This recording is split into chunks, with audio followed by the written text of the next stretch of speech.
Né?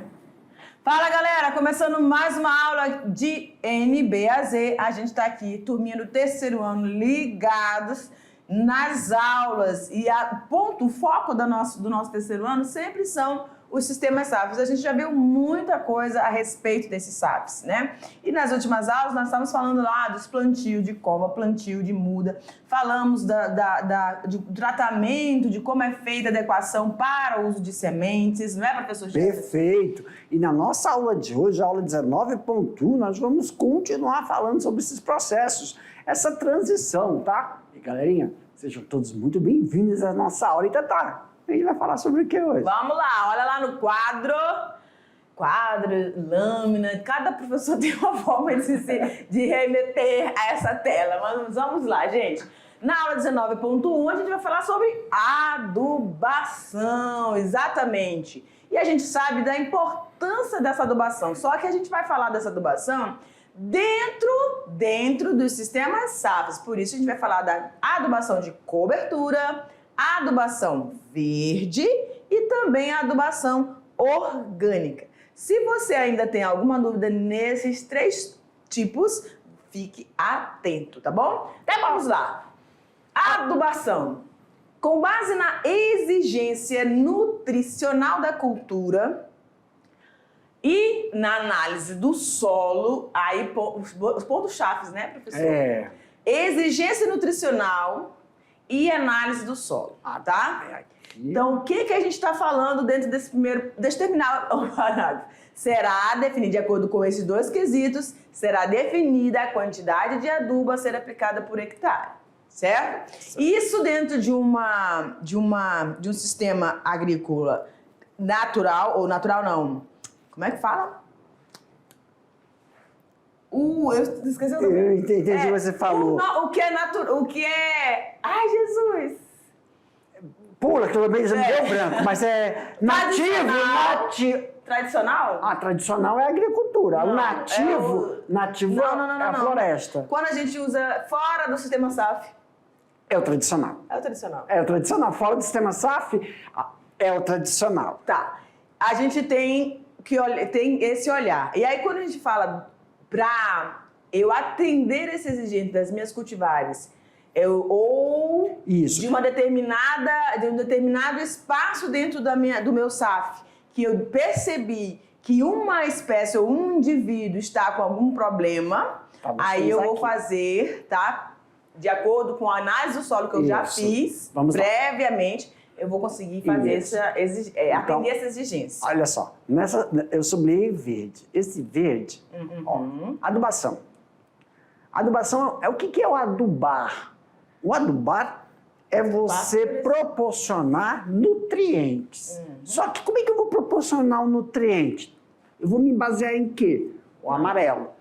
Exigência nutricional da cultura. Então, a gente está falando de tradicional, a agricultura tradicional. Seja essa agricultura para horta, para pomar, para, como é que fala? Pasto, qualquer coisa verde, para jardinagem.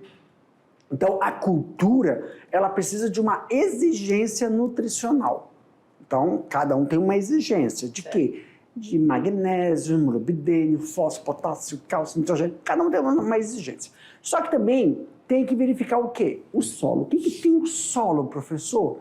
É que para você dar à planta uma determinada exigência, condição, o solo tem que disponibilizar isso.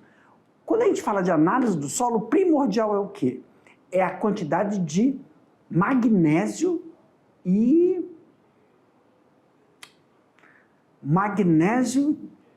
tem mais um negócio que agora eu esqueci, é o magnésio, que eles interrompem a disponibilidade dos nutrientes. Porque se tiver muito magnésio, não disponibiliza. E o pH também. Por quê? Porque as culturas, existem culturas, aí, plantas, vegetais, que se dão bem em solos ácidos, básicos ou solos intermediários. Então tem que saber que tipo de solo é aquele. Perfeito? Para a cultura.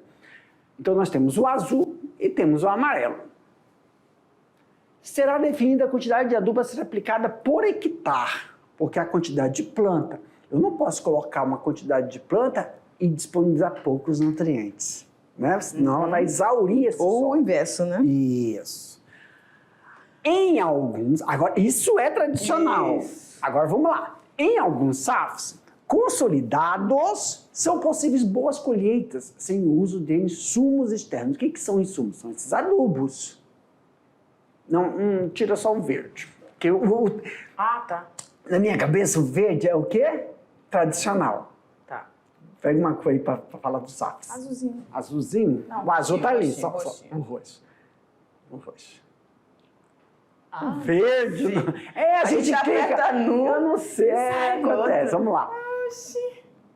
eu quero O roxo. roxo. Então, em alguns sistemas, SAFs consolidados, quer dizer, o SAF já está com a estrutura pronta. São possíveis boas colheitas sem o uso de insumos externos, vírgula. Então, ou seja, apenas com o manejo de recursos naturais.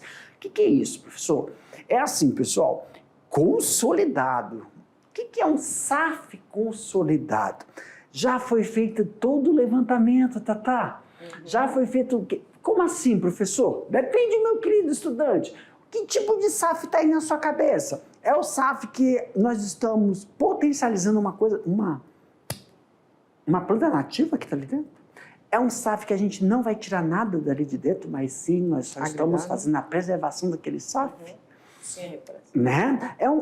Ou o SAF que nós introduzimos alguma coisa. Que SAF essa cabecinha marota uma está pensando? necessidade da família. Então vamos pegar e colocar logo um SAF misto, que tanto tem o potencial de tirar algo daquela, potencializar algo da floresta, um babaçu, uma oleaginosa, um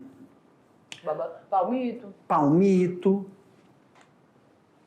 e também que eu coloquei um cafezinho lá dentro, uma cultura, né? E aí, isso é um SAF consolidado. Agora, professor, sem uso de insumo externo, quando nós falamos de potencialização lá, então a gente vai ter que dar recurso para retornar aquele nutriente. Agora, como é que faz isso para o café, professor? Aí que está o negócio. Porque o café, o que são esses insumos, sem insumos externos? Numa floresta, todo o nutriente da floresta é captado pelo próprio material produzido. Folhas, árvores, isso é da floresta, pessoal. Então, quando a gente faz isso, então nós temos que ter é tipo como se fosse um armazém, é tipo como se fosse um local onde você vai tirar esse processo para poder potencializar. Como se fosse...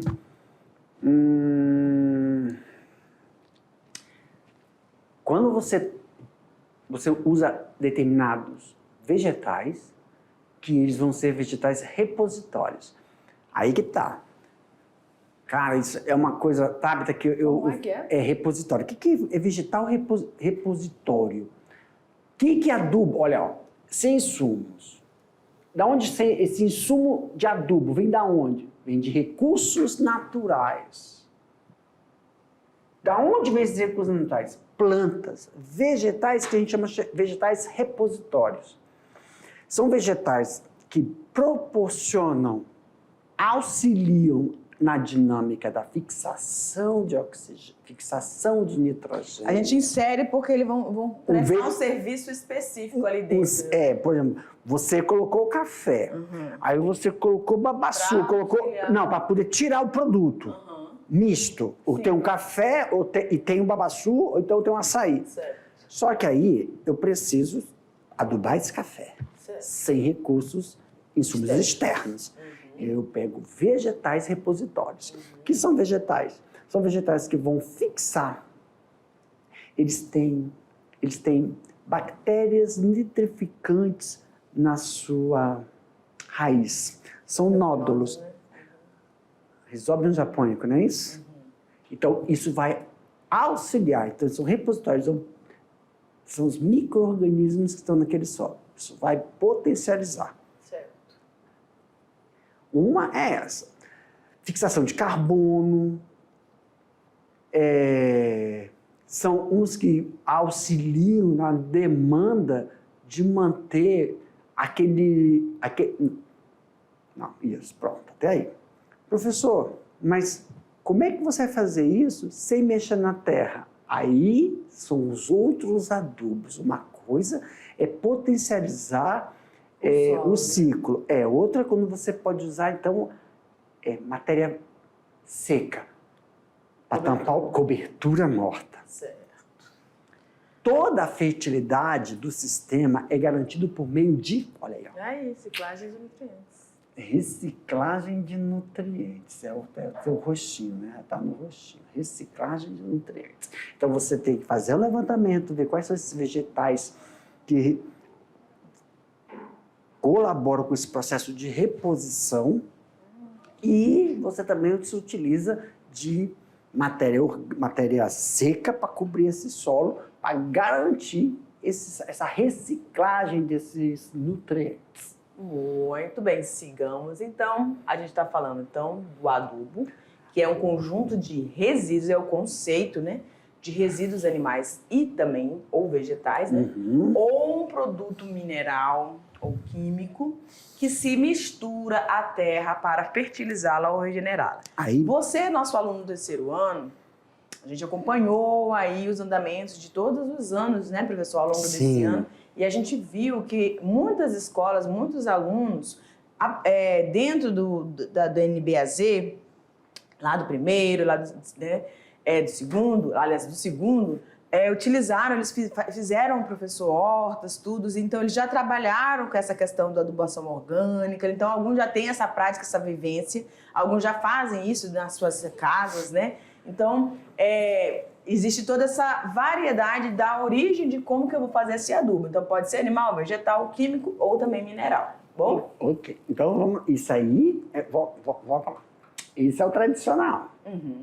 Isso não entra no sistema SAF. Como é que, por exemplo, que é a compostagem. Né? Que a compostagem pode vir de duas formas. Ele pode vir de origem animal ou pode vir de origem vegetal. Né? E aí tem todo aquele processo, como você falou que eles fizeram. Como é que é isso no sistema SAF, professor? É a captação na margem da floresta de agentes biológicos decompositores. Tabita, tem um nome que a gente chama, eu estou tentando lembrar, você capta esses agentes biológicos. São, na grande maioria, fungos e bactérias. E formam-se uma isca. Então, a matéria-prima, vamos lá, a matéria-prima do convencional é o quê? A bosta da vaca, a matéria-prima para a compostagem. É a bosta do carneiro, cama de aviário, suinocultura, os estéricos do suíno. E também nós temos de origem vegetal, que são as cascas, não é isso? Restos não de alimento, mas restos de vegetais, que a gente faz aquele processo de compostagem. E também tem o de origem biológica, que é a ação de um animal como a da minhocultura, que é o próprio humus, que já é outra coisa, tem 3 vertentes. A matéria-prima. Agora, a matéria-prima para usar nos SAFs são esses agentes biológicos, esses fungos. Quais são? Eu sei que quando a gente faz essas iscas, na grande maioria, essas iscas, eles mudam a coloração, que é um azul violeta e um rosa violeta. O azul violeta é fungo, rosa violeta é a bactéria que vem junto com esse fungo. A gente capta isso com pedaços de troncos. E isso a gente consegue cultivar. É eles que a gente vai fazer essa reintrodução. Só faz, 2009, eu fiz uma experiência dessa na fazenda, pessoal da agronomia. Muito 10. Só que o que acontece? Muitas vezes, esses fungos e essas bactérias que auxiliam, tem um nome, que auxiliam para esse processo de decomposição de matéria orgânica, acredita, Tatá, eles estão em estratificações diferentes. Eles estão no solo eles estão estratificações na floresta. E também você pode captar eles. Eles são usados, Tabita, para dar uma identidade quando está curando o queijo. São as mesmas cepas de bactérias e fungos que dão essa característica. Por isso que muitas vezes, quando uma pessoa quer fazer... É o mesmo processo quando você fazer queijo, sem ser esse queijo industrial.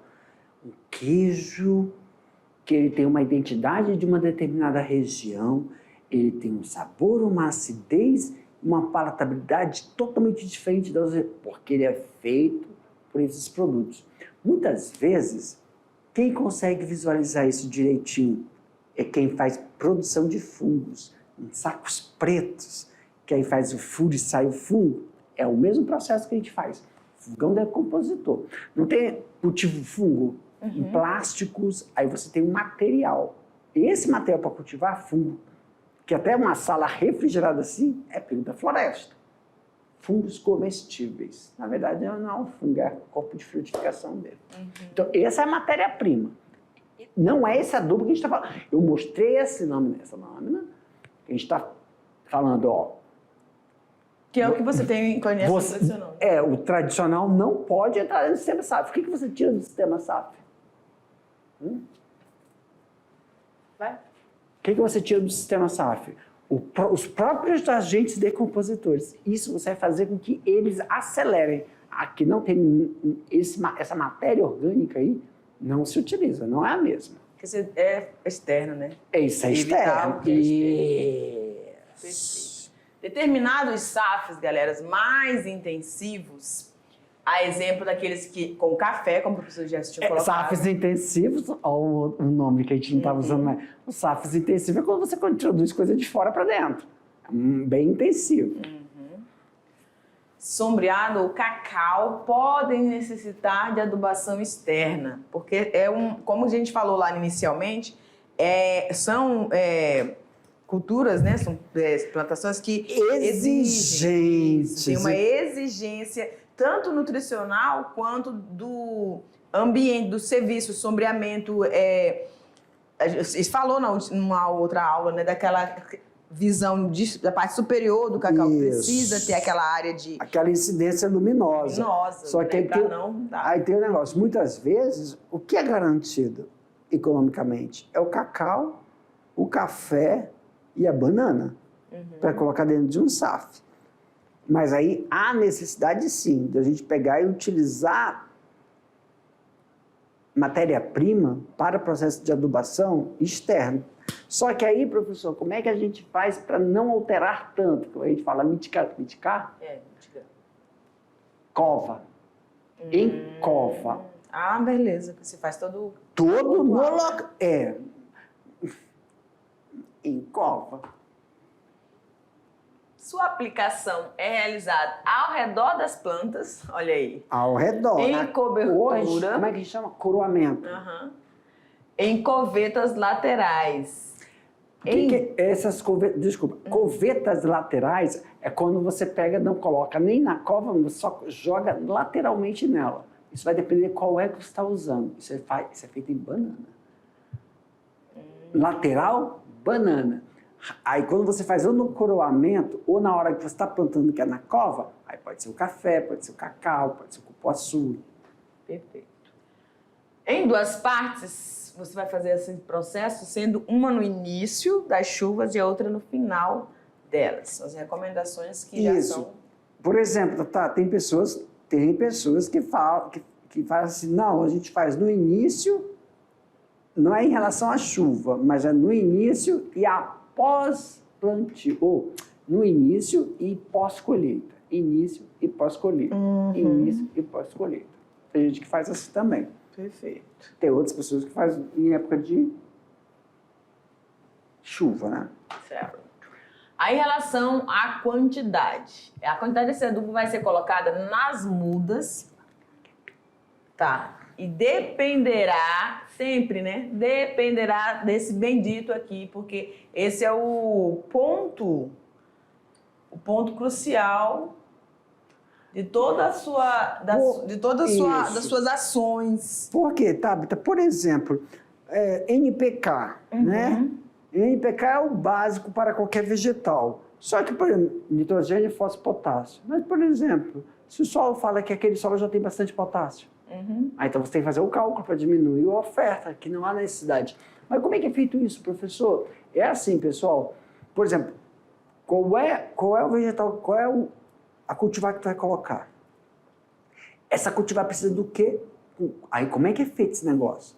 A cultivar precisa de qual elemento? Por quanto tempo? Ela vai ficar quanto tempo ali? E naquele tempo, quais são os picos em que ela mais absorve aquele determinado nutriente? E tem que estar lá disponível. E aí o solo fala que tem uma quantidade ali naquele solo que dá para o tempo que ela vai ficar ali. 5 anos, 3 anos, 2 anos, vamos lá, que a cada 2 anos, a 3, no máximo 5 anos, uma cultura está ali. Tem, para todo o processo fisiológico, podou, o que significa quando eu faço uma poda? Eu estou estimulando os brotos vegetativos e também os brotos vegetativos que vai substituir o que vai pegar a incidência solar e produzir os hormônios, auxinas, giberelinas, para produzir flores, para produzir frutos. Então, eu tenho uma poda vegetativa, que é substituir. Por exemplo, eu tenho galhos verdes de folha, já produziu fruto. Eu tenho que podar, tenho que substituir esses galhos, e aí vai brotar galhos novos, eu preciso de elementos para isso. Depois eu tenho os brotos, que é de frutificação, galhos de frutificação. Esses galhos de frutificação são mais exigentes do que galho vegetativo. Por quê? Porque o galho de frutificação vou fornecer o quê? Aí tem a flor, que tem uma exigência. A flor vai ofertar o fruto, que tem outra exigência. O tempo. Então tem. Aí, se os fala assim, ó, você não precisa colocar potássio porque já tem lá, você não precisa colocar fósforo porque tem uma quantidade, entendeu? Para isso tudo. A gente pensa, não, é para isso tudo. Aí você faz o cálculo para diminuir. Agora, se falar que não tem, aí que tá. Olha como é que é o negócio. Não tem que fornecer. E aí, como é que é esse fornecimento? Você não coloca tudo de uma vez. Porque fatores externos podem lixiviar as coisas, lavar o solo. E quando está no solo? E quando está no solo? Quando é natural, não lixivia? Não. Acredita. Um filtro. Não sai daí. Não, calma aí. Lixiviação, quando o solo está descoberto, quando é natural, não é tocado, aquele nutriente não vai embora. Mas quando você tem uma planta num lugar que não é dela, e quando você mexe na estrutura, aí quando você coloca, que não é natural, mas porque não existe. Eu quero o que não é dali, por exemplo. Vamos lá. Edafologia. Fósforo, potássio, cálcio, esses minerais, eles são do solo. Eles estão no solo. Já estão no ambiente. Já estão no ambiente. Se eles não estão ali no ambiente, se eu inserir, não é natural dali. O solo proveniente de uma rocha. Essa rocha, para se transformar em solo, sofreu o quê? Desmineralização. Desmineralizar, dentro da edafologia, é disponibilizar aquele minério, aquele componente químico. Só que como ele está em pedra, em rocha, ele está sólido, isso é feito aos poucos.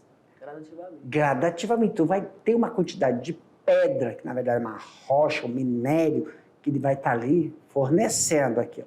Agora, se não existe aquela rocha lá que está fornecendo, eu tenho que colocar. Se não é natural dali, ela tem uma meia-vida. Ela não vai ficar ali, não tem que reponha. Não tem que repor aquilo. Por isso, quando eu reponho uma coisa, não pode ser para 2 anos. Certo. É para aquele período. Período de desenvolvimento vegetativo, tu bota o que é necessário. Tá saindo do vegetativo para entrar na floração, tu coloca o da floração. Aí então tem que fazer o quê? Um planejamento de quanto é que tu tem que ir lá Entrar com essa... fornecer aquilo. Isso. Isso demanda do quê?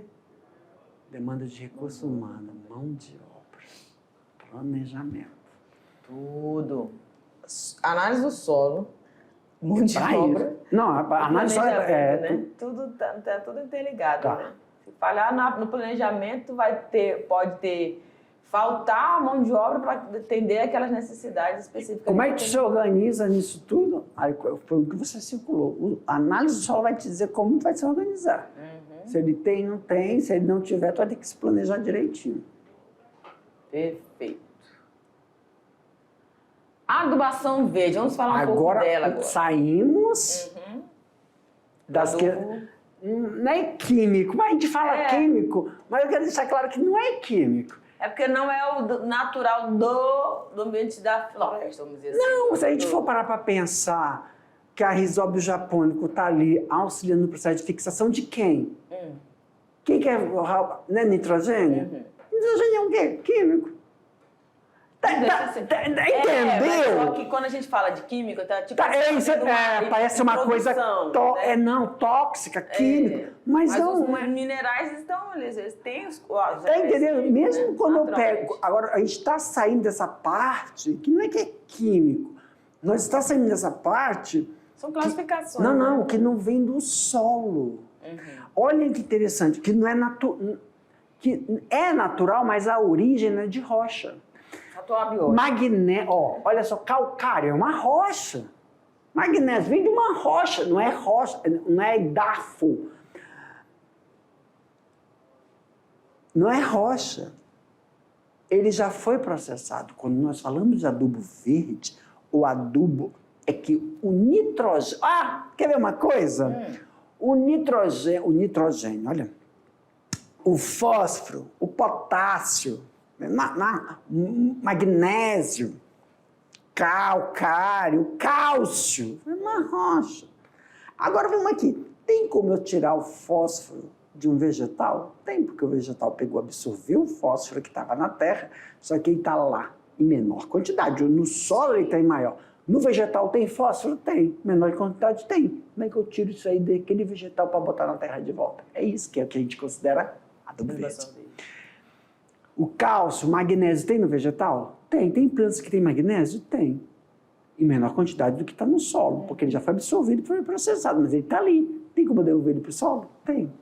É esse sentido. Então, não deixou de ser mineral, só que ele está vindo já, entendeu? Sim. Ele passou por um processamento, agora ele vai... Não, ele não passou, ele foi utilizado. Cara, é incrível, ele foi utilizado. Ele foi armazenado, foi utilizado e armazenado. Olha aí, olha o que você está falando. Ele foi, é isso que eu estava evitando, né, mas ele foi utilizado, mas como é que uma coisa é utilizada e não é gasta?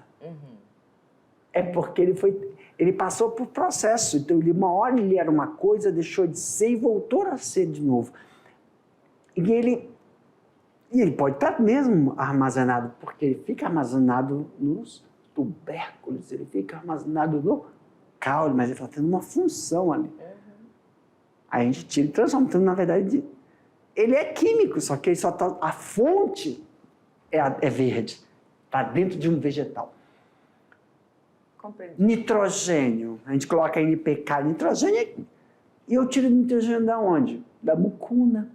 Eu pego mucuna, coloco a mucuna, e aí eu tenho que ter uma bactéria para auxiliar a Rhizóbio japônico, porque eu trituro a folha da mucuna, ela é altamente nitrogenada, mas quem vai fixar aquilo? Eu preciso de um outro.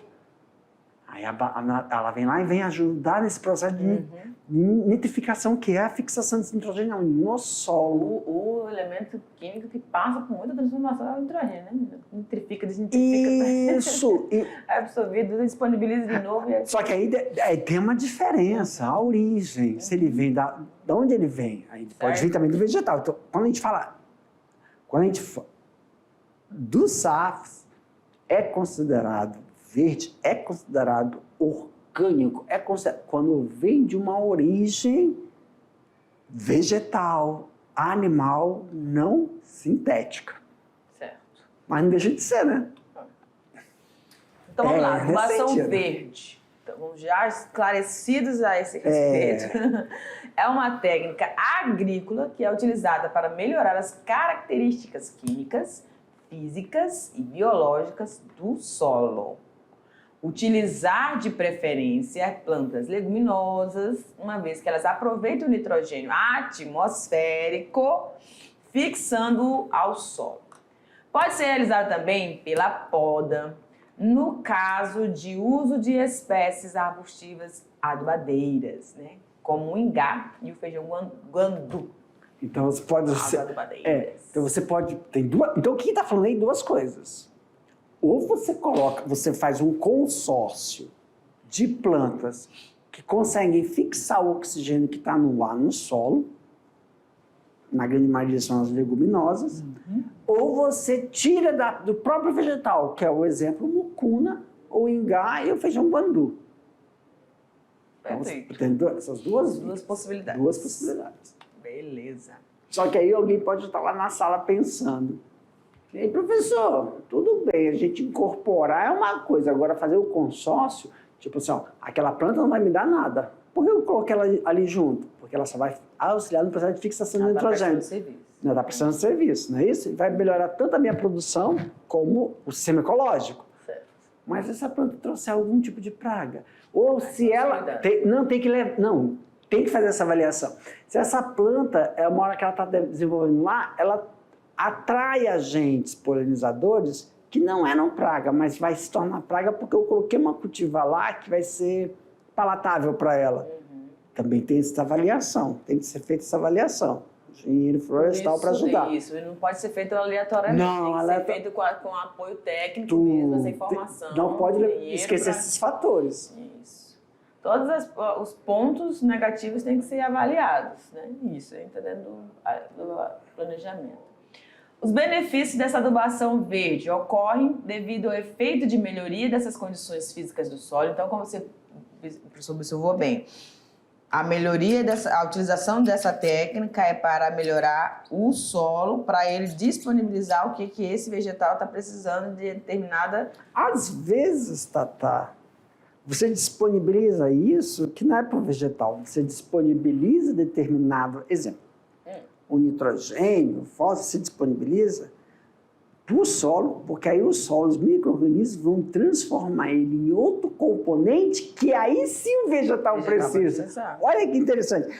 É isso que eu me lembrei agora. Muitas vezes a gente está colocando um componente lá, esse componente vai fazer surgir um outro componente. Ele vai sofrer uma reação química. Que aí a planta vai usar esse componente. Só dessa forma que ela consegue e aí, fazer uso disso. Aí, na verdade, o que tem que ter ali, então? Nós temos que ter, então, esses agentes propiciados. Não é decompositores aí, né? Decompositor é uma coisa, são agentes transformadores, que fazem uma reação química. Na grande maioria são bactérias, fungos, que vão estar ali, vão estar fazendo esse processo químico, transformando aquele componente em outro. Aí, esse segundo, que é um produto, será utilizado. Justamente. Reciclagem dos nutrientes e o aumento da matéria orgânica disponível nesta área. Das espécies herbáceas ou subarbustivas utilizadas para adubação verde na Amazônia, destacamos, então, a poerária.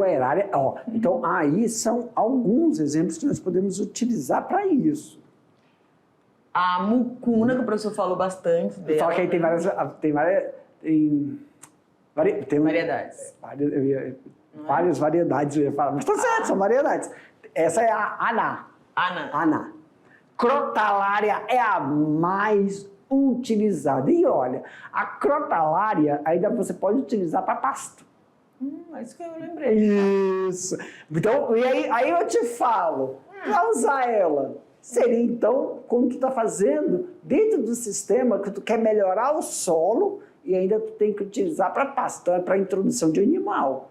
Tu pode usar no rente?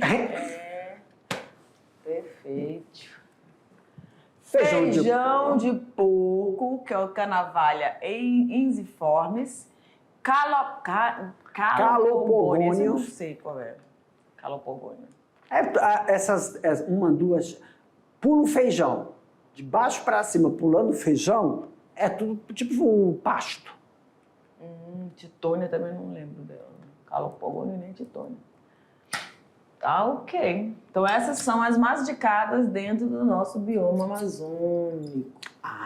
Como sim. adubação verde, eles vão fazer as adubadeiras. Então aí tem que ver uma coisa, elas têm diversas propriedades. Ou elas vão lá para transformar o subproduto que vai ser utilizado, ou elas vão ali para fazer essa reciclagem mesmo dos nutrientes, e esses nutrientes serão utilizados. É para isso. Certinho. Ação verde. Indicação de leguminosas arbustivas ou arbóreas, agora também. Volta lá em cima, Tatá, por favor. Volta um pouquinho. Volto. Ó, herbáceas. Sublinhe, herbáceas ou subarbustivas? Deixa eu botar a cor diferente. Isso. Herbáceas ou subarbustivas. Subarbustivas. Que a outra são totalmente arbustivas. Quer ver, ó? Leguminosas e arbustivas. E arbóreas. Ou arbóreas. Já amanhã tá bonito. Agora, por que tem que tomar cuidado com isso? Não é cuidado. Por que tem que fazer isso? Porque essa daí que nós estamos mostrando agora na lâmina 10 é o quê? Elas podem ocasionar sombreamento. Isso. Essas podem ocasionar sombreamento. O engano tava lá, não? Hã? Não tava, não. Tá certo. Acho que foi na outra. Então, nós temos aí o engar, palheteira, leucena. Leucena, ai, Tata, é muito boa. É muito alta. Eu não lembro da leucena também. Glicídia. A gente conheceu um pouco dessas, de algumas variedades, porque ela mucuna lá no Rodão Rural Show. Então, enfim. Feijão guandu. Feijão guandu, aquele outro feijão era o quê? De porco. E o sabiá. As folhas são assim, ó. Bem grandonas. Mas é rasteira. Aí você fala assim, e sobre esse negócio, o feijão aqui. O resto tudo é alto. O feijão é porque é igual mucuna. Mucuna também as folhas são assim. Ela é rasteira, só que ela sobe. Ela tem gavinhas e ela sobe. Se tiver muro, ela cobre o muro todinho, tá? Legal. E é rápido. Folhas grandes, parece talos de abóbora, não peludinho, mas é aquele estalo bem mole, tá? E elas... Não sei se eu vou ficar usando pecado aqui falando isso, mas tem a mesma proporção de chuchu. Tem a mesma proporção de chuchu para proliferar. Desenvolvimento, aquelas coisas. Tá? Por isso que ela pode cobrir qualquer produção. Tais espécies são conhecidas... Só uma brincadeirinha, desafio você, aluno, a falar o nome do sabiá. Mimosa caes alpinifolia. Caes alpinifolia. Caes alpinifolia! Já pensou, menina? Caes alpinifolia! Vamos, gente, se liga. Tais espécies são conhecidas, pinta aí azul, Tatá, como espécies de serviço. Quer de azul? Acho que para poder enxergar. Entendi. Aí, pareceu? Não sei, para mim ficou um monte. Como espécies de serviço, pois além de serem adubadeiras, aí naquele sentido, né? Estão transformando as moléculas lá, também podem fornecer, olha aí, ó, ciclagem de nutrientes, produção de biomassa, como cobertura de solo e sombra para aquelas que necessitam, aí sublinha. Por isso que eu falei que tem que tomar muito cuidado, porque elas podem provocar sombreamento. E, além de fazer essa reciclagem, eu gosto disso, essa palavra. Não é muito a minha área, não é reciclagem, é ciclagem. Tem diferença. E aí, professor, no terceiro ano da biologia, quando falo do ciclo de carbono, ciclo de nitrogênio, ciclagem é uma coisa... Galera, professor, não entendi nada. Vou dar um exemplo, espero que entenda. A água ela não recicla na natureza. A água, ela tem uma ciclagem. É um ciclo, obedece ao ciclo. Não, por exemplo, a água na natureza passa pelos 3 estados físicos, sólido, líquido e gasoso. Sólido, líquido e gasoso. Que aí tem todo aquele processo, né, de evaporação, condensação, precipitação. E ela não deixa de ser água. Ela não deixa... Ela é água em estados totalmente diferentes. Claro que eu estou falando da região amazônica. Então, na região amazônica não vai ter o estado sólido. Mas em outros lugares tem o estado sólido, quando no sul do Brasil tem o estado sólido. Aí aqui nós estamos vendo alguns exemplos, né, Tatá? Por isso, tomar cuidado com algumas adubadeiras. Aqui é o exemplo da Glyceridia sepium como adubadeira, porque ela pode pegar e tomar o lugar da produção. É a de baixo, não essa daqui, mas é a daqui. Aqui também tem a adubação orgânica. A orgânica pega a tradicional. E aí a tradicional nós já vimos como é que é o processo. Isso só para revitalizar o solo. Um solo que esteja... Onde que a gente usa isso aqui, Tatá? Esse tipo de adubação para dentro de um SAF. Somente quando o solo está degradado. Então é uma coisa que você vai fazer o quê? Um resgate dos micro-organismos. Trazer vida novamente esse solo. Para esse solo. Pá. Perfeito. Agora você vai ficar aí com a sua atividade. É isso? Sim. Já a gente retorna. Não. Revisão, desculpa. Daqui a pouco, respira, toma uma aguinha, corre no banheiro e volta, que a gente vai fazer aquele bate-bola para depois fazer a atividade. Isso. Tchau.